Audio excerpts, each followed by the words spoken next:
right?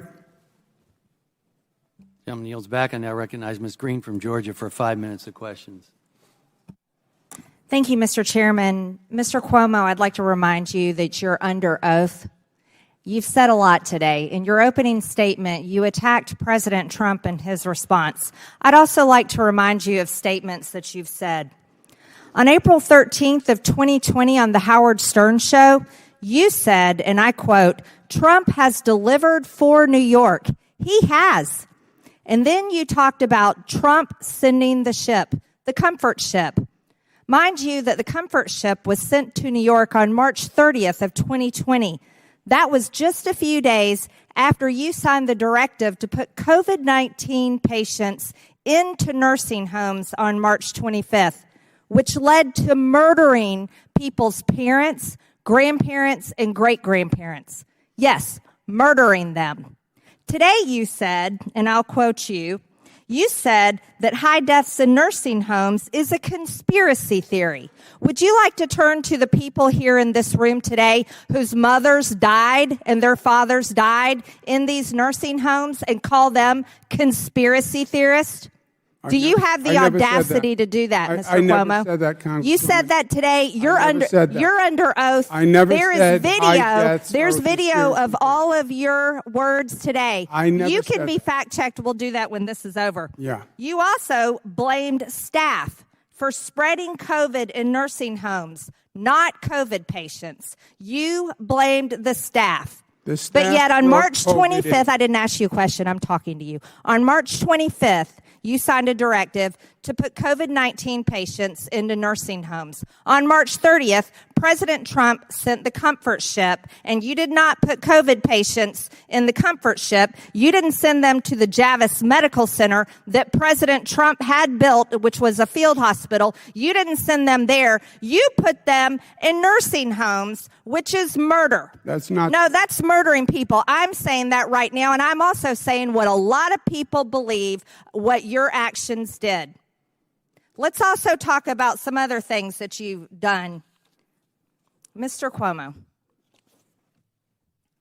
let's talk about a tweet that you made because there's an indictment out on a woman named Linda Sun.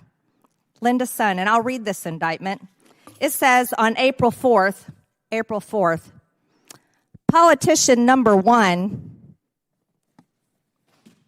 publicly thanked PRC official number one, both in public remarks and in a post on Twitter. That's this right here. For helping arrange the donation, which was scheduled to arrive at JFK Airport in Queens, New York that day. So, Mr. Cuomo, you were thanking China, the PRC, while you had a woman named Linda Sun working for you, who has now been identified as a Chinese spy. Now, today you have come before the American people in our committee. You have insulted many people, including people in this room and people watching this hearing who lost their loved ones because of your March 25th directive. And at the same time, you were thanking the Chinese government while you had a Chinese spy working for you.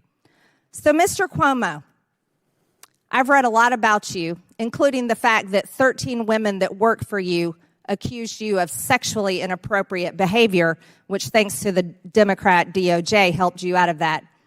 But I'd like to say this, and I'll ask you, are you either the dumbest tool of the Chinese government, or did you know for a fact that you were being used by the Chinese spy that was working for you? I've read a lot about you too, Congresswoman. I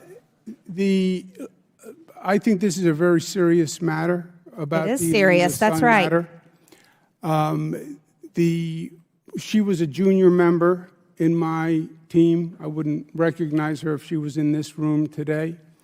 But I think it is a serious matter. I don't think this was just in New York. I think there is an infiltration of Chinese, maybe Russian operatives. The Democrat Party's definitely had a problem with Chinese spies. Yes, you're right. And I want to remind you, you're under oath. Yeah.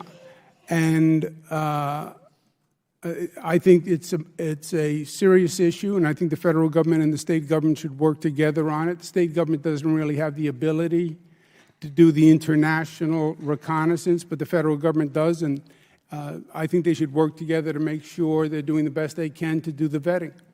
Mr. Chairman, I'd like to enter the indictment for the record. So ordered. Thank you. I now recognize Dr. Jackson from Texas for 5 minutes of questions. Thank you, Mr. Chairman. Thank you for holding this important hearing today and the opportunity to hold